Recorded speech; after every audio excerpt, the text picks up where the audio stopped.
Ustedes han hecho, ingeniero, una evaluación y han encontrado 172 zonas críticas. ¿Esto se refiere solo a Lambayeque o es en general a toda la zona norte del país? No, esto es solo en Lambayeque. Estamos enlazados por Zoom ahora con el ingeniero Elvis Alcántara. Él es investigador de la Dirección de Geología Ambiental y Riesgo Geológico del INGEMET, que ha hecho, en el caso de Lambayeque, y no solo Lambayeque, la advertencia sobre una serie de riesgos que hay ante la inminencia del fenómeno del Niño. Y por supuesto han concluido las medidas que deberían tomarse. Ingeniero, muy buenos días. Muy buenos días, estimado Nicolás. Saludos cordiales de mi presidente Henry Luna del INGEMET y de nuestro director Jerzy Mariño del área de Geología Ambiental y Riesgo Geológico.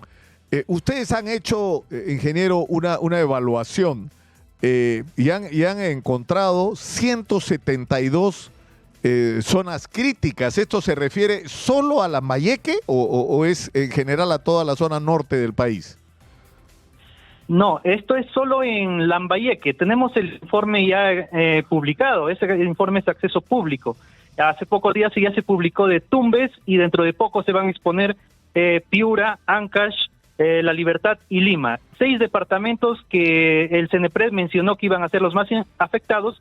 Nosotros como INGEMET hemos desplegado nuestras brigadas para evaluarlos. 172 solo en Lambayeque. 172 zonas críticas. ¿Qué significa esto? Cuando ustedes definen una zona crítica, ¿qué es lo que están diciendo? Sí, correcto. Lo que queremos decir es que la fenomenología, el territorio del Perú es bien adverso ante el asentamiento de los humanos y sus actividades. Sin embargo, en estos puntos en especial es en donde ya hay viviendas asentadas. Hemos descartado, hay más de 800 peligros en el departamento de Lambayeque. Sin embargo, 172 es en especial cuidado porque ya hay viviendas expuestas.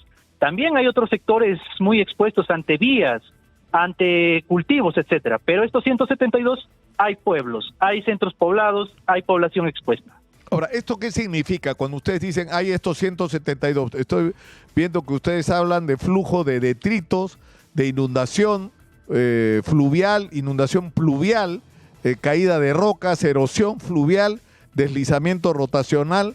Es decir, lo que ustedes están describiendo es todos los impactos que se podría tener en el caso de que se produzcan lluvias intensas. ¿No es así? Sí, estimado. Lo que pasa es que los peligros, yo siempre digo que nosotros, los ingenieros geólogos, evaluadores de peligro, somos como los médicos. El médico te evalúa tus síntomas y concluye una enfermedad. En este caso, los peligros tienen una tipología. Aquí, los principales de Lambayeque son 6, como ya los mencionó. Yo consideraría el más peligroso, por ejemplo, de todos estos, erosión fluvial. Erosión fluvial tenemos en los principales ríos de Lambayeque, Saña, Reque, el Motupe. En estos casos, por ejemplo, el río, digamos, tiene una dinámica que va erosionando los costados. A veces la población piensa que el río es constante, pero en 20 años, en 30 años cambia ese curso. Lo hemos visto en campo, en este último año con el ciclón Yaku, por ejemplo, el río Reque se ha comido varias hectáreas, cientos de hectáreas, en donde había cultivos, donde había población asentada. Eso es erosión fluvial. Por ejemplo, tenemos otro caso de caída de rocas. En Motupe, ¿quién no conoce el Cerro Chepón en donde van en peregrinación?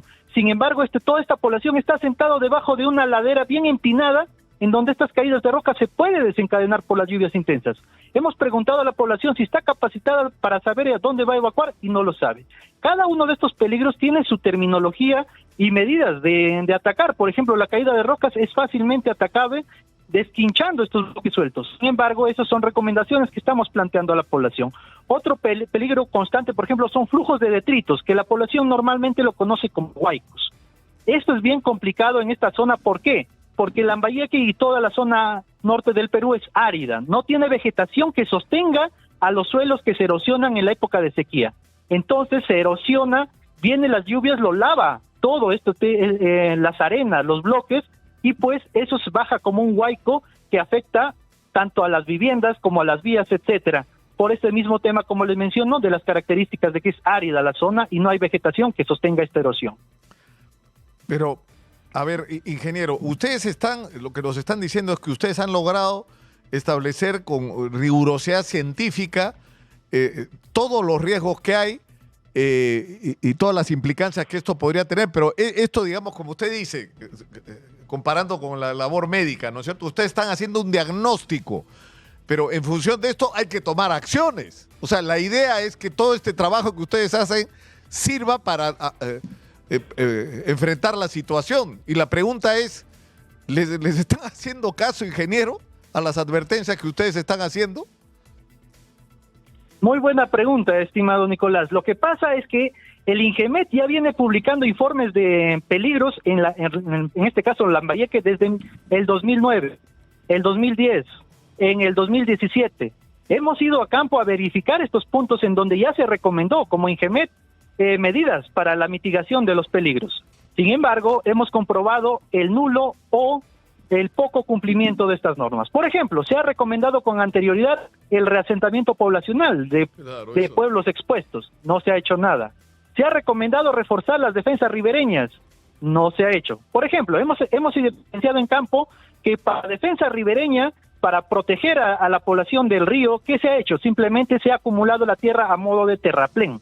Nosotros sabemos que cuando venga el agua, con los miles de litros que va a venir, eso lo va a lavar. Entonces nosotros estamos recomendando que se haga enrocado. Se ha visto también que se está haciendo, por ejemplo, geosacos. Eso todavía está por evaluarse, porque ahí no hay roca, eso es cierto, no hay dónde sacar roca para proteger estas defensas ribereñas. Pero vamos a ver si es que estos geosacos que han puesto sirven como contención y eso sería una buena alternativa. Pero como ya le menciono, nosotros como INGEMET, Integridad Técnico-Científica, somos un sistema, el sistema del SINAGER. Nosotros brindamos las recomendaciones. ¿Quiénes lo cumplen? Pues son los gobiernos locales, regionales y el gobierno nacional. Las recomendaciones están dadas con años y estas suman. Los 172 puntos tienen descritos cuáles son las recomendaciones que se deben cumplir. Ahora, hay un asunto que en realidad no tiene que ver ya con la responsabilidad de ustedes, ¿no es cierto? Que es resolver el problema desde el origen. Cuando se ha hablado, por ejemplo, del almacenamiento del agua en el origen, la canalización desde el origen o la forestación, ¿no? O sea, todas las medidas que pueden tomarse para, digamos, disminuir el impacto de las lluvias intensas, ¿no? Para empezar almacenando el agua, ¿no? Que después se va a necesitar para los días o los meses ¿no? De ausencia de agua, ausencia de lluvias. Pero... Exacto. Sí, lo que quería mencionar en esa parte es que a veces tenemos una imagen mala del agua. El agua nos va a causar tantas desgracias. Sin embargo, hay que también tenerlo en cuenta de que Lambayeque tiene varios trasvases de la región de Cajamarca, por ejemplo, y tiene agua durante todo el año para cultivos. Acá esta población de Lambayeque no depende de la minería, de extracción de petróleo, etcétera. Con la agricultura que tienen es suficiente. Sin embargo, hay eventos extremos que vienen cada 20, 30 años que no se pueden controlar. Pero como le menciono, no hay que tomarlo como un enemigo al agua, sino hay que saber cómo utilizarlo, saber en dónde asentarse. Estos peligros son tratables. No hemos visto sectores que hayan sido totalmente desfavorables, pero se deben tomar algunas recomendaciones. Lo más básico, capacitar a la población, al menos que sepan a dónde evacuar en caso de que se salga el río, por ejemplo, ¿no? Esos no se requiere más dinero que irse a la población y capacitarles, medidas no estructurales. Claro. Ahora, el tema de la reasentación de poblaciones es un asunto con respecto al que ustedes han estado llamando la atención hace mucho tiempo, y no solo ustedes, ¿no? Pero lamentablemente no se toman las decisiones y los asentamientos son cada vez mayores, ¿no? Donde hace 4 o 5 años había 500, ahora hay 1000, ¿no? Entonces se convierte en más complejo el tema social de cómo resolver lo de los reasentamientos, ¿no? Esa es una buena pregunta, estimado. ¿Por qué? Porque la demografía de nuestro país está en aumento. En otros países, quizás en Europa, la población está bajando, pero aquí en el Perú tenemos todavía 2, 3, 4, 5 hijos cada familia, y esa familia en algún momento va a querer hacer su propio hogar. Y lamentablemente, si no explicamos a la población cuáles son las zonas seguras donde debe hacer su casa, pues lo va a continuar haciendo en donde el más le conviene, que en este caso son cerca de los ríos. ¿Por qué? Porque el río trae el agua para sus cultivos, para su ganado, para su subsistir. Entonces nosotros tenemos que sumar esfuerzos en explicar a la población estos informes, y muchas gracias a usted como ha tomado la posta y darnos este momento para explicar este informe, porque si no, estos informes se quedan en un rincón de la autoridad y no cumplen su objetivo de llegar a la población y explicar a la población. Nosotros también como INGEMET estamos dispuestos, mediante cualquier oficio, tanto la población como autoridades, que nos pidan explicar, ir a la zona o también evaluar otros nuevos puntos que ellos crean convenientes. Nosotros, como entidad técnico-científica, no cobramos nada por estos informes. No es que el ingeniero vaya a pedir esto, lo otro. Nosotros tenemos la atribución como entidad de evaluación de peligros, ir a cada punto que nos lo requieran para evaluar o para explicar estos informes. Claro. Yo le agradezco mucho, ingeniero, por atendernos. Elvis Alcántara, vocero de INGEMET, ha estado con nosotros. Muy gentil, muy buenos días y muy claro, ¿ah? Muy claro lo que ha dicho. El problema es que, miren ustedes, la gente capaz y calificada que tenemos, que está haciendo su trabajo, y que lo que tiene que ocurrir es que todo este diagnóstico que hace la gente de INGEMET vaya de la mano con seguir las recomendaciones que esto supone, ¿no? El problema es que no se hace, pues. No se hace. Y se repiten las advertencias cada año y no se corrigen las cosas, porque una vez más, quienes toman las decisiones del gasto, de lo que se hace, de lo que no se hace, lo único que parece interesarles es forrarse, ¿no?